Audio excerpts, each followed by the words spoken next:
días. Un fuerte abrazo a todos los hermanos. Y bueno, vamos a compartir la palabra del Señor hoy, la escritura poderosa de Dios que sigue transformando vidas, que sigue haciendo milagros en nuestros corazones.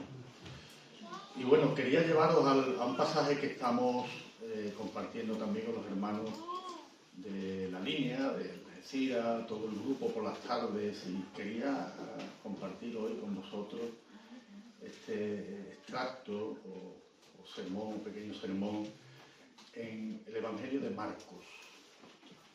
El Evangelio de Marcos, capítulo 8, versículos 31 al 38.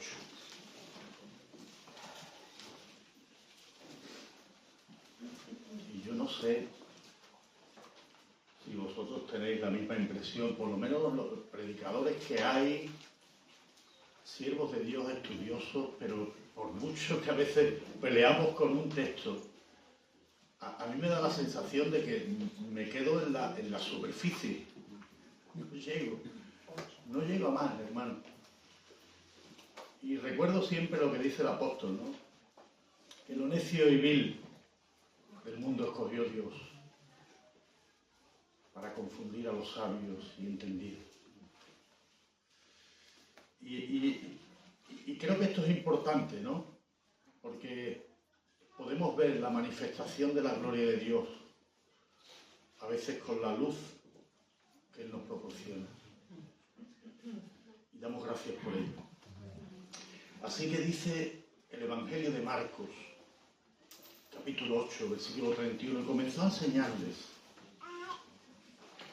que le era necesario al Hijo del Hombre padecer mucho y ser desechado por los ancianos, por los principales sacerdotes y por los escribas, y ser muerto, y resucitar después de 3 días. Esto les decía claramente. Entonces Pedro le tomó aparte y comenzó a reconvenirle. Pero él, volviéndose y mirando a los discípulos, reprendió a Pedro diciendo: quítate delante de mí, Satanás, porque no pones la mira en las cosas de Dios, sino en las de los hombres. Y llamando a la gente y a sus discípulos les dijo: si alguno quiere venir en pos de mí, niéguese a sí mismo y tome su cruz y sígame, porque todo el que quiera salvar su vida la perderá, y todo el que pierda su vida por causa de mí y del Evangelio la salvará. Porque ¿de qué aprovechará el hombre si ganare todo el mundo y perdiere su alma? ¿O qué recompensa dará el hombre por su alma? Porque el que se avergonzare de mí y de mis palabras en esta generación adúltera y pecadora, el Hijo del Hombre se avergonzará también de él cuando venga en la gloria de su Padre con los santos ángeles. Amén. Amén. Yo titulaba este sermón una respuesta al Evangelio. Una respuesta al Evangelio, hermanos. Y en la vida, todos nosotros tratamos de buscar respuesta a todo. Siempre nos surgen preguntas e interrogantes a lo que queremos o buscamos dar una respuesta. ¿De dónde venimos? ¿Hacia dónde vamos? ¿Por qué enfermamos? ¿Qué hay del hambre en el mundo? ¿Por qué? ¿Por qué tantas injusticias? ¿Por qué morimos? ¿Por qué sufrimos? O preguntas recientes: ¿quiénes son los responsables del accidente del tren? Este accidente que ha causado tanto daño, hermano. Surgen preguntas. ¿O quiénes eran los responsables de esa dana de hace un par de años? Preguntas y más preguntas que nos hacemos y que en muchas ocasiones no encuentran respuestas. Pero la pregunta más trascendente, la pregunta de mayor importancia, amados hermanos, sobre la vida, o por qué estamos aquí, por qué nos encontramos aquí, la encontramos en el Evangelio. Y minutos antes, poco antes de que el Señor comenzara a enseñar a sus discípulos, Él pregunta a sus discípulos diciéndoles: ¿quién dice la gente que soy yo? La gente señala a los profetas, a Elías, otros a Juan el Bautista, pero lanza una pregunta directa a los suyos: ¿vosotros quién decís que soy yo? ¿Quién decís vosotros que soy yo? Y creo que esta es la pregunta más importante y de mayor trascendencia que cualquier persona pudiera hacerse en toda su vida. ¿Quién es Jesús para ti? ¿Y qué respuesta vas a dar a su evangelio? Ustedes, amados hermanos y hermanas, pueden seguir haciéndose preguntas y más preguntas sobre la vida. Aquellos que me oyen sobre la muerte, sobre cualquier cosa, hermanos, pero aquí oír este pasaje y dependiendo de la respuesta que tú des, tú pasarás la eternidad en un lado o en el otro. De esa respuesta depende toda tu eternidad, hermano. Por lo tanto, yo ruego al Señor hoy que por su Espíritu des una respuesta al Evangelio.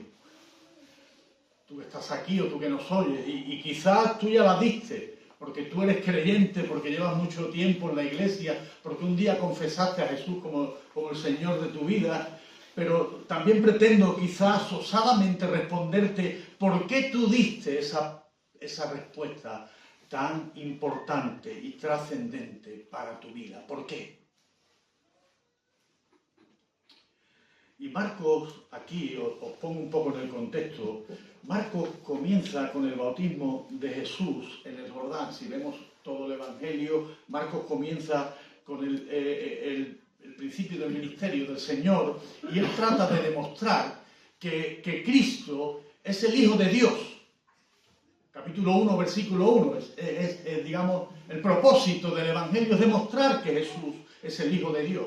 Podemos ver en los siguientes capítulos todo el despliegue del poder y de la sabiduría del Señor Jesucristo, que enciende incluso la envidia de escribas y fariseos y también hace arrancar la incredulidad y asombro de muchísima gente que lo ven predicar, que lo ven hacer esos milagros.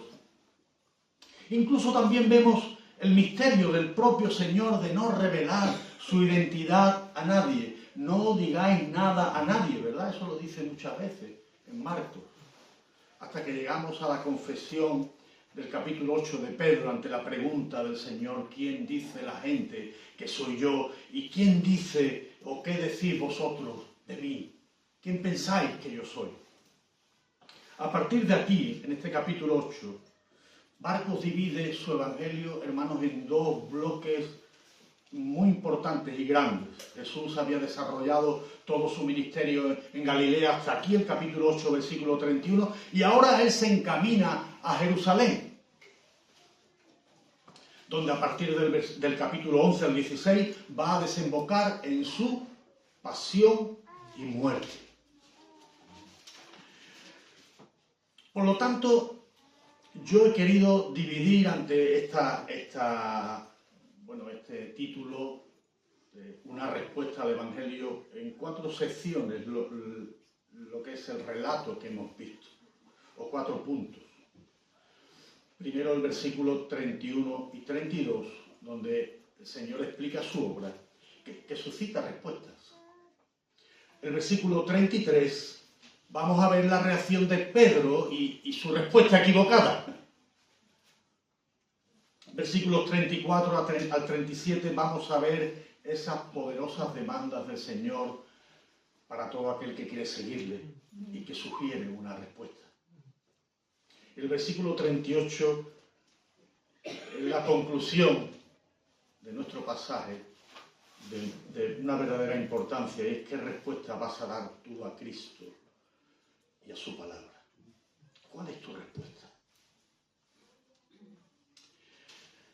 versículos 31 y 32 dice que comenzó a enseñarles que le era necesario al Hijo del Hombre padecer mucho y ser desechado por los ancianos, por los principales sacerdotes, por los escribas y ser muerto y resucitar después de 3 días. Esto le decía claramente, dice la palabra aquí, si lo veis. Esto le decía claramente. El Señor le está hablando con toda claridad a sus discípulos, le está enseñando, pero noten esa palabra. Le era necesario. Era necesario, hermano, no simplemente, bueno, voy a ser entregado, yo voy a morir y voy a resucitar. No, no, no, hermanos, era de suma importancia, era de suma necesidad, hermano. Era necesario que el Señor muriera.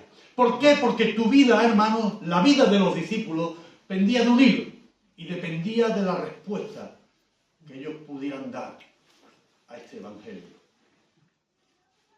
Las alusiones al Hijo del Hombre en todo el Antiguo Testamento, fíjense, ¿no? Comenzó a enseñarles que al Hijo del Hombre. Estas alusiones apuntaban en todo el Antiguo Testamento al Mesías. Y él había demostrado, el Señor Jesucristo, si os vais a Marcos, él había demostrado más que suficiente que él tenía todas las credenciales y todo el crédito de ser el Mesías anunciado. Todas. Nuestras credenciales se quedan como agua de borraja al lado de las credenciales de nuestro Señor, hermano. Su despliegue de poder, la sanidad a tantos enfermos, echando fuera demonios, caminando sobre el mar, calmando la tormenta, multiplicando, hermano, panes y peces. Y ahora lo que a continuación en el contexto vendría, el capítulo 9, hermano, su transfiguración gloriosa, encendido, hermano, con un color blanco refulgente. Y claro está, con la aceptación del Padre, desde el cielo, diciendo, este es mi Hijo amado, a Él oíd. Todo esto certificaba de una manera innegable su identidad como el Mesías esperado de Israel. Este Mesías era un guerrero que vencería y destruiría a todos sus enemigos. Es verdad la descripción que muchos profetas hacían. Él es el verdadero Señor de los ejércitos. Pero claro, hermanos, se olvidaban una de las partes más fundamentales e importantes de la Escritura. Este Mesías también era el Redentor de la humanidad. Y a veces a nosotros nos ocurre eso, ¿no? Tomamos un tramo y olvidamos otro. Somos así. Los judíos incrédulos frente a Jesús no podían pasar por alto, hermanos, los anuncios de los profetas y sobre todo el anuncio del protoevangelio de Isaías 53. Despreciado y desechado entre los hombres, varón de dolores, experimentado en quebranto, como que escondimos de él el rostro, fue menospreciado y no lo estimamos. Ciertamente llevó él, dice Isaías, nuestras enfermedades. Él sufrió nuestros dolores y nosotros lo tuvimos por azotado, por herido de Dios, abatido, mas el herido fue por nuestras rebeliones. Él fue molido, hermanos, por nuestros pecados. El castigo de nuestra paz, hermanos, fue sobre él y por su llaga nosotros fuimos curados. Fijaos qué descripción, hermano. Esto no podía ser pasado por alto por todas las élites escribas, fariseos de Israel. Todos, absolutamente todos, nos descarriamos como ovejas. Cada cual se apartó de su camino, mas Jehová cargó en él el pecado tuyo y mío, el de todos nosotros. Amén. Este también era el Mesías. Angustiado, él y afligido, no iba a abrir su boca. iba a ser llevado como un cordero al matadero, como una abeja iba a ser trasquilado, enmudeció, no abrió su boca, por cárcel y por juicio fue quitado, y su generación, ¿quién la cortará? Porque fue cortado de la tierra de los vivientes, y por la rebelión de mi pueblo fue herido, y se dispuso con los impíos su sepultura, mas con los ricos fue en su muerte, aunque nunca hizo maldad, ni nunca hubo engaño en su boca. Hermanos, esta descripción certifica claramente que Jesús era el Mesías. Él era lo que estaba diciendo que era. Amén. Amén. Y sigue con todo. El Señor quiso quebrantarlo, sujetándolo a padecimiento. Cuando haya puesto su vida en expiación por el pecado, verá linaje, vivirá por largos días, y la voluntad del Señor será en su mano prosperada. Verá el fruto de la aflicción de su alma y quedará satisfecho por su conocimiento. Justificará a mi siervo justo a muchos y llevará las iniquidades de ellos. Isaías estaba anticipando el Evangelio con mucha claridad, a lo mejor con más claridad que otros profetas. Y este Evangelio tenía como objetivo exterminar, claro está, a los enemigos de Dios, y claro está que entre ellos estaba el pecado y la muerte. Este Evangelio, hermanos, siempre provocó y sigue provocando una respuesta al hombre. De hecho, en Pedro, como vamos a ver a continuación, provocó una rápida respuesta. ¿Era la respuesta de Pedro la respuesta correcta? ¿Cuál es la respuesta o tu respuesta a este claro y necesario evangelio? ¿Cuál es? O tú que me oyes, cuando oyes de Jesús, cuando oyes del evangelio, ¿cuál es tu respuesta? Y esto es lo que nos lleva a nuestro segundo punto, la reacción de Pedro y su respuesta equivocada. Versículo 33. Entonces Pedro le toma aparte y comenzó a reconvenirle. Hermanos, imaginaos esta situación, esta escena. El Señor glorioso, con todas sus credenciales, habiendo hecho todos los milagros, habiendo desplegado todo su poder, y Pedro le reconviene. Se vuelve el Señor, dice, mirando a sus discípulos, reprenda a Pedro y le dice: quítate delante de mí, Satanás, porque no pones la mira en las cosas de Dios, sino en las de los hombres. ¿Qué ha ocurrido en la mente de Pedro, hermanos? Minutos antes, Pedro, por medio de una revelación de Dios, todos lo sabemos, que el Padre se lo había revelado desde los cielos. Y ante la pregunta de sus discípulos, el Señor les dice: ¿quién decís que soy yo? Pedro confiesa: tú eres el Cristo, tú eres el Hijo del Dios viviente. 5 minutos después de que el Señor comienza a enseñarles el sentido de su misión, como hemos visto aquí con toda claridad, versículo 32, y revelada en las Escrituras, que ellos deberían de conocer que el Cristo iba a padecer, que el Cristo sería muerto, resucitado a los 3 días. Pedro sigue sin entender absolutamente nada, hermanos. Cómo el discípulo adelantado, iluminado por una revelación del Padre, se rehúsa a reconvenir a su Señor. Es decir, el sentido de esta palabra le recrimina, le amonesta, reprende al propio maestro por lo que le está enseñando. Y mi pregunta es, hermanos, ¿qué evangelio tenía Pedro en la cabeza? ¿Qué es lo que había entendido él acerca de la identidad de Jesús y de su misión? ¿Qué es lo que él había entendido? ¿Cuánta gente, verdad, oímos hoy que reprende a Dios por todo lo que pasa? Una reprensión directa. No es justo. No es justo que esto me ocurra. ¿Por qué? El porqué de las guerras. El porqué del hambre. El porqué de la muerte de los niños. Tantas y tantas cosas y tantas preguntas. ¿Cuántas ideas oímos acerca de la figura de Jesús? La última que yo oí, con perdón de la ideología de cada uno, oí que Jesús era uno de los mejores socialistas de la historia. Terrible, hermano.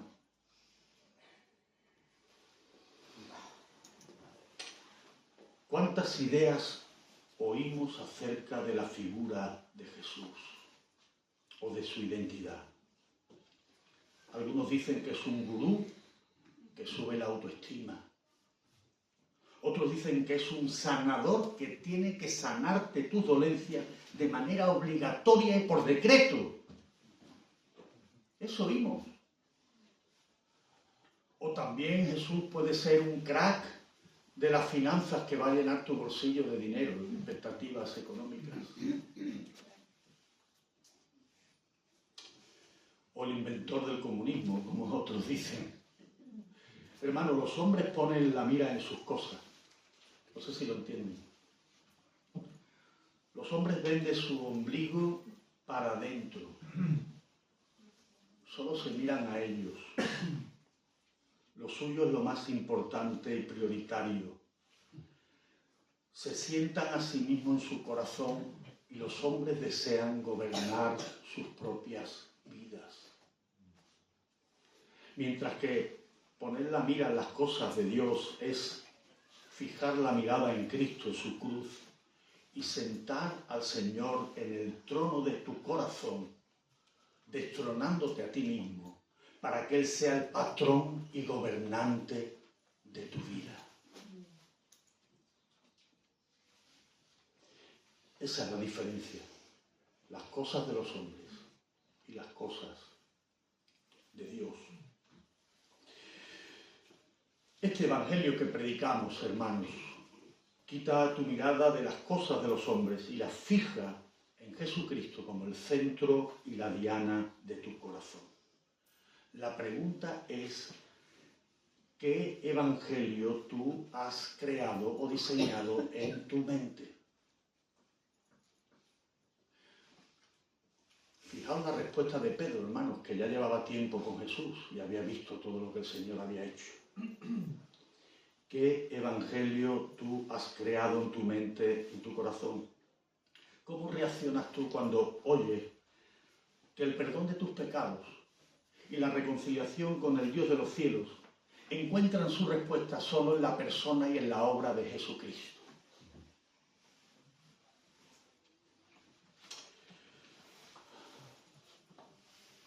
Jesús, el Señor, siempre aclara nuestras ideas, como bien sabéis, ¿o no? Amén. Es Él. Ni siquiera a veces yo o los predicadores. El Señor se encarga de aclarar nuestras ideas. Él es el que pone los puntos sobre las i. Él nunca se anda con rodeos, hermanos. Seguirle a Él o poner la mirada en las cosas de Dios, ¿verdad?, implica fundamentalmente, y es lo que nos lleva a nuestro tercer punto, dos cosas muy potentes, hermanos. Negarse a uno mismo y tomar la cruz. Como vamos a ver, son demandas. Si veis aquí en el texto, llamando a la gente, versículo 34, y a sus discípulos les dijo: si alguno quiere venir en pos de mí, niéguese a sí mismo, tome su cruz y sígame, porque todo el que quiera salvar su vida la perderá, y todo el que pierda su vida por causa de mí y del Evangelio la salvará, porque ¿de qué aprovechará al hombre si ganare todo el mundo y pierde su alma? ¿O qué recompensa dará al hombre por su alma? Según el Señor indica, implica estas dos demandas o requisitos, ¿no? Seguirle a Él, negarse a sí mismo, a uno mismo, y tomar su cruz. Aquí me quiero parar un poco más de tiempo y quiero explicar estos conceptos en su contexto, ¿no? Negarse a uno mismo. ¿Qué significa eso?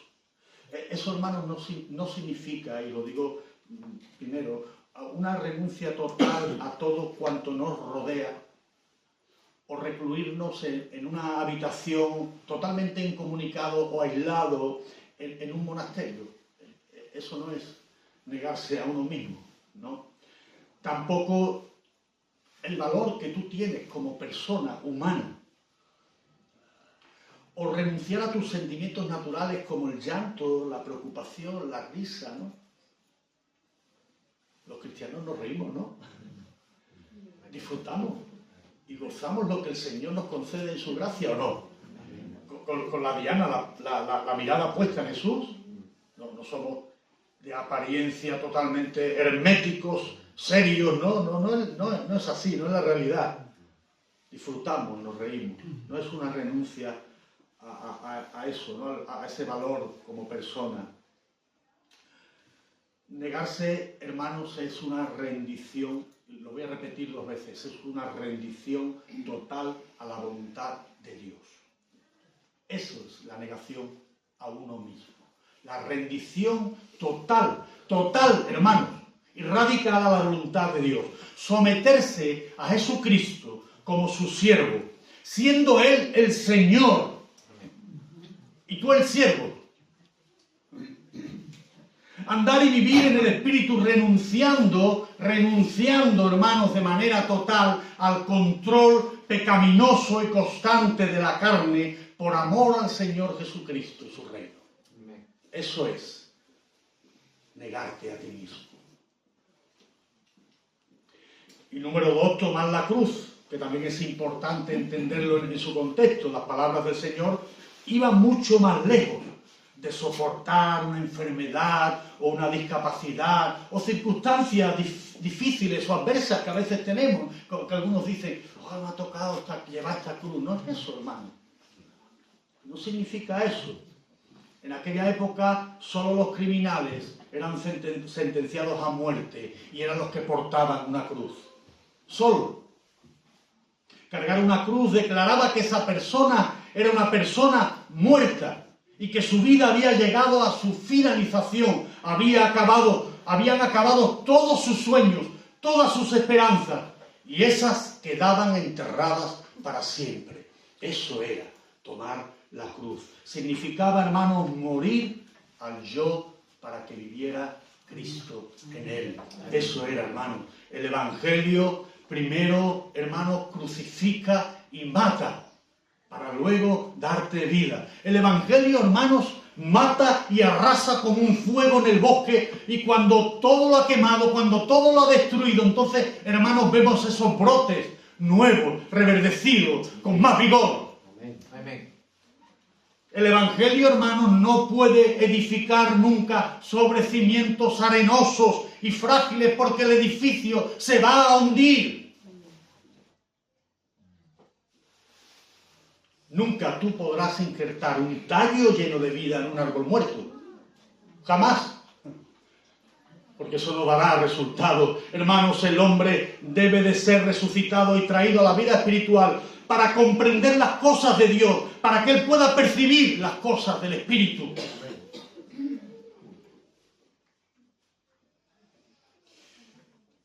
Si nos vamos al propio contexto, en Marcos 7, 20 al 23, el mismo Señor declara la condición del corazón humano. El hombre está contaminado completamente en su interior. El hombre está completa y definitivamente caído. Su corazón está tan lejos de Dios, hermano, pero lejos del Dios vivo, que es aquí representado en la figura y persona de Cristo. Un corazón pecaminoso a más no poder. Capítulo 7, 20 al 23. El corazón del hombre es la fuente de donde fluyen todos los malos pensamientos. Está lleno de fornicación, de inmundicia. Es un corazón adúltero, homicida, avaro, malvado, engañador, lujurioso, envidioso, calumniador, orgulloso, insensato. No sé, hermano, si cabe algo más. Terrible. ¿Qué más se puede decir de nosotros? Criaturas caídas. ¿Qué más? El Evangelio tiene que matarte, humillarte. Amén. Amén. Para que Cristo pueda renacer en ti, hermano. Amén.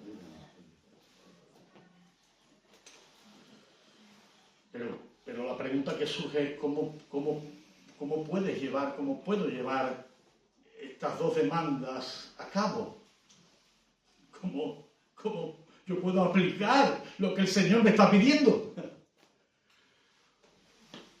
Con ese corazón corrupto, caído, que odia al Dios verdadero.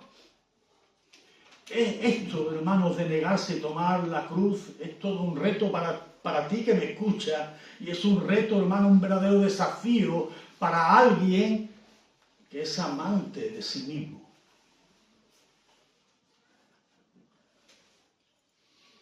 Y para más Inri, el Señor continúa diciendo los versículos 35 y 36 del capítulo 8, que quién es capaz de perder su vida por el Evangelio.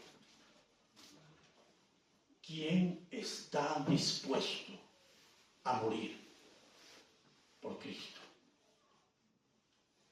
¿De qué te sirve a ti ganar todo el mundo y perder tu alma? ¿Cuánto valor, hermanos, tiene el alma de una persona? ¿Puedes medirla económicamente? ¿Puedes hacer un presupuesto de lo que vale el alma de una criatura? Para Dios, por supuesto, contiene un valor infinito, hermanos. Y mi pregunta es, ¿quién puede pagar por la redención, por la libertad de esa alma? ¿Tú? ¿Yo?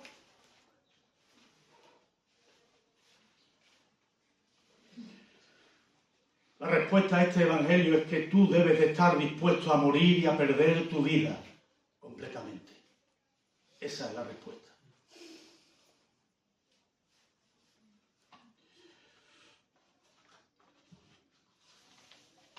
Déjame decirte algo, hermanos. Estos cambios, negarte a ti mismo, tomar la cruz, ¿podrías hacerlo tú en tu propia fuerza? ¿Podrías tú llevar a cabo esta empresa de cambiarte a ti mismo, cambiar tu corazón? Pecaminoso.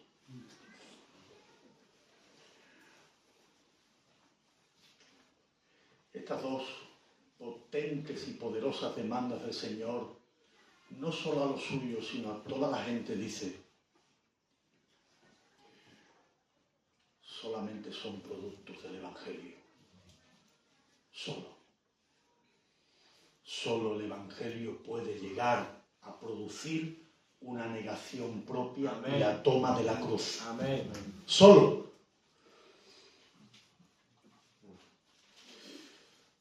Este llamado a renunciar al yo y tomar la cruz, hermanos, déjenme decirle una cosa, es un llamado de absoluta gracia. Este llamado es un llamado que produce una plena libertad del yo encadenado al pecado y que solamente el Hijo del Hombre puede llegar a romper, hermanos. No hay otra forma. No hay jactancia, no hay soberbia, no puede haber orgullo en tu vida, para nada de lo que el Evangelio ha causado en ti. Jamás una decisión propia hizo lo que hoy ves. Convertir un pecador en un santo. Jamás. Jamás. Solo un cambio de mente y de corazón por medio del poder del Espíritu, hermano, puede llegar a producir tal cosa. Romanos 8:13 dice, porque si vivís conforme a la carne, moriréis. Mas si por el Espíritu hacéis morir las obras de la carne, viviréis. Si por el Espíritu hacéis morir las obras de la carne, viviréis. Nadie, hermanos, a menos que algo ocurra en tu mente y en tu corazón, nadie, hermano, puede hacer ambas cosas. Estas demandas, es imposible, hermano, estas demandas para un hombre natural es una verdadera locura. Estas demandas para una persona que no ha nacido de nuevo, hermano, puede convertirse en algo totalmente esquizofrénico. Primera de Corintios 2:14, pero el hombre natural no percibe las cosas que son del Espíritu, porque para él son locura, él no las puede entender porque se han de discernir espiritualmente. ¿Qué ocurre, hermano? ¿Qué pasa aquí? Estas dos grandes demandas del Señor, que suponen un grandioso desafío para cualquier ser humano, nunca podría darse a alguien completamente, hermanos, o en alguien completamente muerto en sus delitos y pecados, como dice el apóstol Pablo, sino en alguien resucitado y vuelto a la vida por Dios. Él os dio vida a vosotros cuando vosotros estabais muertos, y más que muertos, y bien muertos en vuestros delitos y pecados, en los cuales anduvisteis en otro tiempo, siguiendo las corrientes del mundo, conforme al príncipe de la potestad del aire, el espíritu que ahora opera en los hijos de desobediencia, entre los cuales también todos nosotros vivimos en otro tiempo, en los deseos de nuestra carne, haciendo la voluntad de la carne, de los pensamientos, y éramos por naturaleza hijos de ira, lo mismo, hermanos, que los demás, pero Dios que fue rico y que es y que sigue siendo rico en misericordia por su gran amor con que nos amó. Aún, lo recalca Pablo, aún estando vosotros muertos en pecados, nos dio vida juntamente con Cristo. Hermanos, por gracia sois salvos, y juntamente con Él nos dio vida, nos resucitó y nos sentó en los lugares celestiales con Cristo. Esa es tu posición hoy por gracia. Inmerecida posición. Solo por Cristo. Porque Dios quiso mostrar en los siglos venideros las abundantes riquezas de su gracia en su bondad para contigo, para conmigo, para con todos nosotros. Gracia, gracia y gracia y más gracia y gracia sobre gracia, hermanos. Una cascada permanente de gracia en tu vida. Aleluya. Entonces, ¿qué tiene que ocurrir para que estas cosas se hagan realidad en la vida de alguien que pretende seguir a Cristo? Hermanos, vemos en Marcos, hacemos un seguimiento de los discípulos en el capítulo 9, versículo 31, capítulo 10, versículo 33, que el Señor les vuelve a insistir que va a morir, que va a resucitar al tercer día. Ellos siguen caminando con Cristo, pero dice la Escritura que no entendían esta palabra, que tenían miedo de preguntarle. Hermanos, seguían sin entender al Maestro. Hermanos, no se enteraban de nada. ¡Qué barbarie!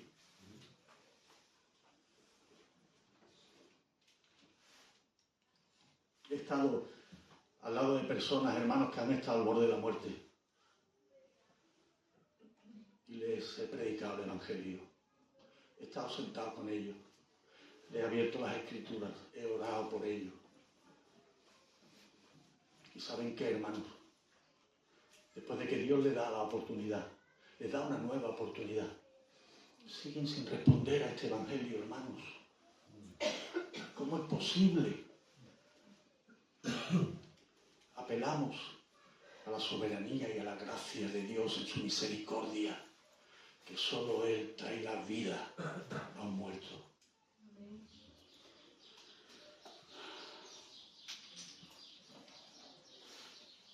¿Qué ocurre en esas mentes? Ninguno creyó al Señor Jesucristo, lo que les estaba anunciando, y dice la palabra claramente. Ninguno creyó que Él había resucitado. Estaban asombrados. La incredulidad era la propietaria de sus corazones.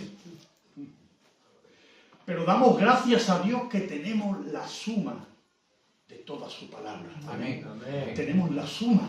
Amén. Nosotros podemos ver el cuadro completo, hermanos. Podemos ver toda la gloria de Dios completa a través de las Escrituras. Y damos gracias porque Juan concretamente también nos revela que cuando el Espíritu Santo viniera, convencería de pecado, justicia y juicio. El Espíritu Santo guiaría a toda verdad y el Espíritu Santo enseñaría a los creyentes todas las cosas y les haría recordar todo lo que Jesús dijo, hermanos. Su muerte y su resurrección hicieron posibles el milagro regenerador, hermanos, de su Espíritu. El Señor nunca nos ha dejado huérfanos, dice Juan 14, 18. Y convenía, dice el Señor, convenía que Él se fuera y junto al Padre, a su diestra, fuera glorificado para que viniera y descendiera el Espíritu Santo que nos guiaría a toda la verdad, hermano. Era necesario, dice aquí Marcos en el versículo 31, era de suma necesidad esta obra, su obra, la suya, no la tuya, nunca. Él nos salvó, dice Tito 3:5, no por obras de justicia que nosotros hubiéramos hecho, sino por su misericordia, por el lavamiento de la regeneración y por la renovación en el Espíritu Santo, hermanos. Fue Cristo quien compró por medio de su sangre la propiedad que le pertenecía a tu incredulidad, tú que pertenecías a Satanás, al pecado, y el propio infierno con su boca abierta te esperaba. Todo eso fue comprado por la sangre de Jesús.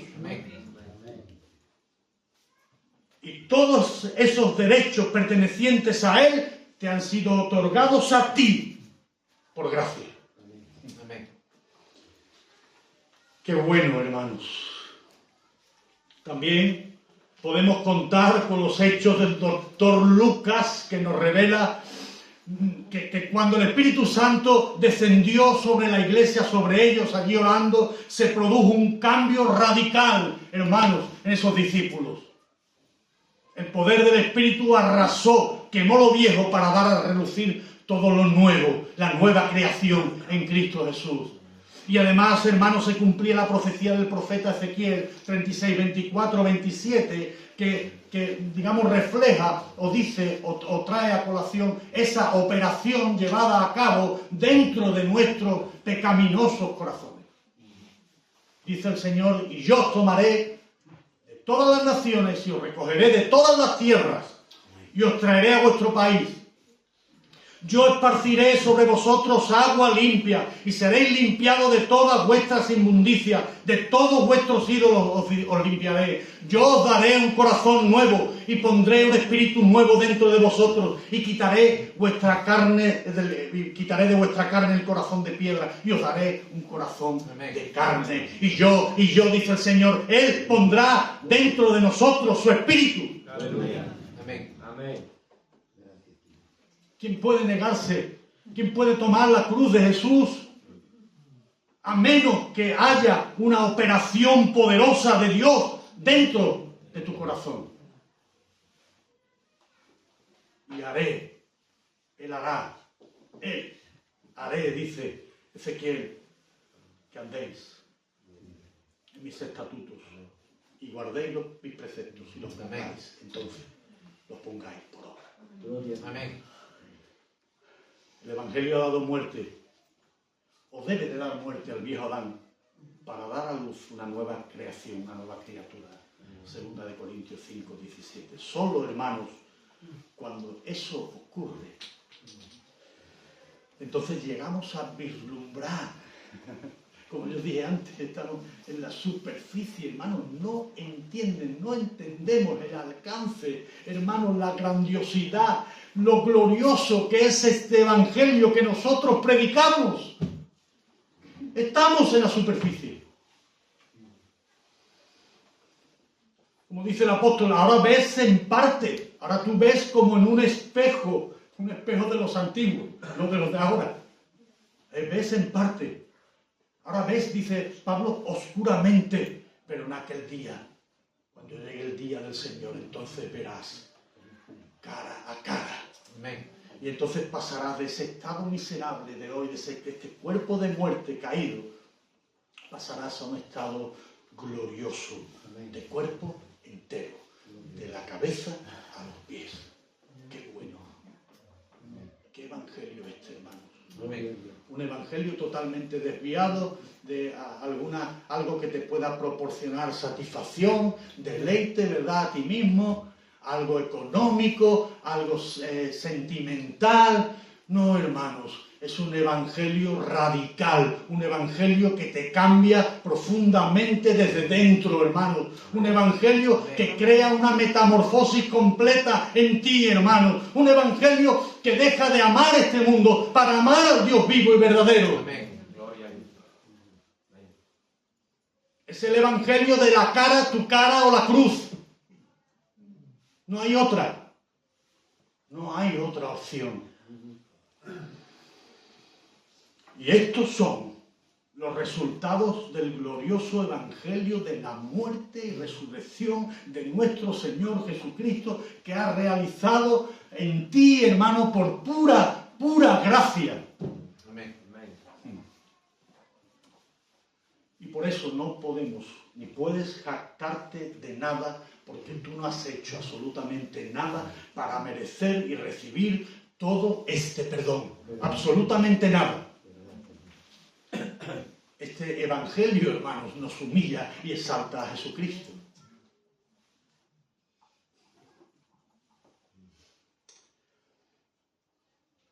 Y aquel que me oye y aún no ha dado una respuesta a este glorioso evangelio,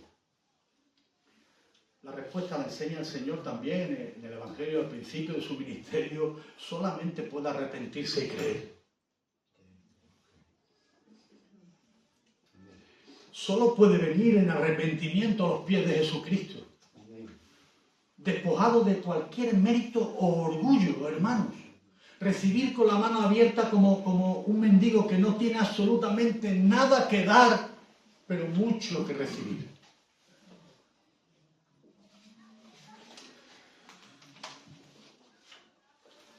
Y voy terminando. Recibir.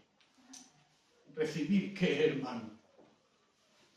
Todo el despliegue del amor de Dios.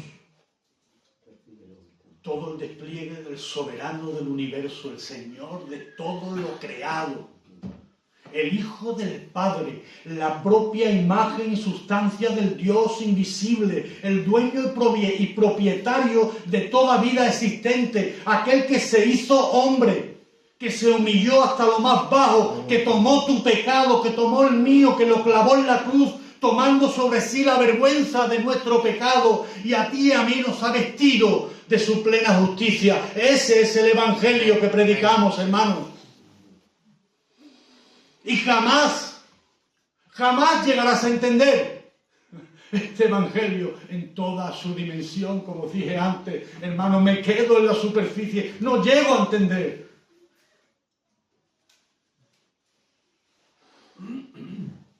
Y quiero terminar con este cuarto y último punto. El evangelio siempre va a evidenciar una respuesta. El evangelio es sí o no al evangelio. No hay término medio. No hay medias tintas. O sí a Jesús o no al Señor. Alguien dijo en una ocasión, y me sumo a esta afirmación, que Cristo o Él es Señor de todo, o no es Señor de nada. O lo es de todo, o no es Señor de nada. Cuarto y último punto, concluyendo, versículo 38. Porque el que se avergonzare de mí y de mis palabras en esta generación adúltera y pecadora, el Hijo del Hombre se avergonzará también de él cuando venga la gloria de su Padre con los santos ángeles. ¿Qué respuesta vas a dar tú? Tú. No la respuesta que tengan que dar los demás. ¿Qué respuesta vas a dar tú a Cristo y a su palabra? ¿Cómo tú vas a responder ante la sublime importancia de este evangelio que estamos proclamando? Si tú te avergüenzas hoy de Cristo, su palabra, ya sabes la respuesta que vas a obtener, no te la voy a decir yo.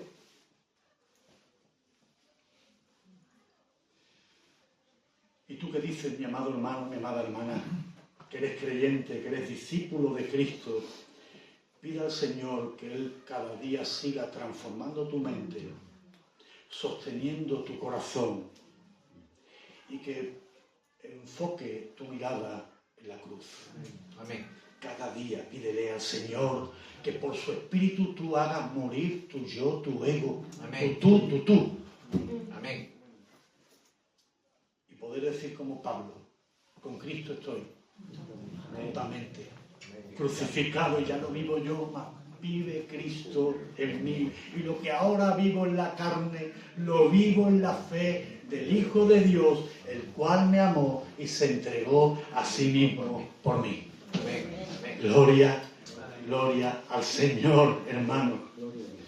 Gloria al Señor. Y tú, mi amigo, y termino, que me estás oyendo por internet, y que quizás todo esto puede sonarte a un cuento chino, a burdas leyendas antiguas, a fábulas de viejos. A ti que me oyes, te pregunto, ¿qué respuesta vas a dar a Cristo y a su Evangelio? ¿Qué respuesta vas a dar a este Cristo glorioso que ha estado dispuesto a dar su vida por pecadores? La respuesta que hoy des a este Evangelio pone en juego tu destino, pone en juego tu eternidad. Incluso yo diría que pone en juego el curso de lo que te queda de historia.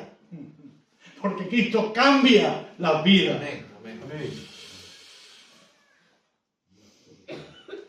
Y que tú hoy puedes cambiar. Tú puedes cambiar el curso si hoy vienes al Señor arrepentido y en fe. A los pies de Él. Gloria a Dios. Solo puedes venir en arrepentimiento y fe al Señor Jesús. Es la única puerta. Despojado de todo mérito, repito, de todo orgullo, de toda soberbia, humillado, entendiendo que no puedes hacer nada ante el poder de Dios. Y recibir con la mano abierta, como dije antes, como ese mendigo que no tiene absolutamente nada que dar, recibir el regalo de la gracia del Señor Jesucristo. Recibir, hermanos, la cancelación de todos tus pecados cometidos contra el Dios vivo y eterno. ¿Qué respuesta vas a dar hoy a este glorioso Evangelio?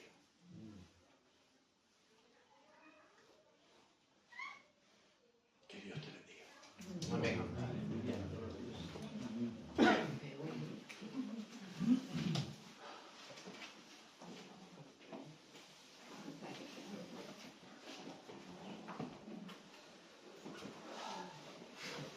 Gloria a Dios, bendito sea el Señor. No hay otra manera de poder entender el Evangelio sino de esta forma. En aquel momento, en el contexto histórico-cultural donde se está predicando este Evangelio, y en este caso el Evangelio de Marcos, las personas entendían y los creyentes sabían el concepto a lo que ellos estaban llamando. La pregunta es, entiendo yo en este tiempo en el que estoy viviendo, ¿qué es lo que es cargar la cruz cada día y negarse a uno mismo? Entiendo yo en este tiempo lo que en aquel tiempo el autor quería decir y dejar clavado y grabado a fuego en el corazón de los creyentes de la Iglesia.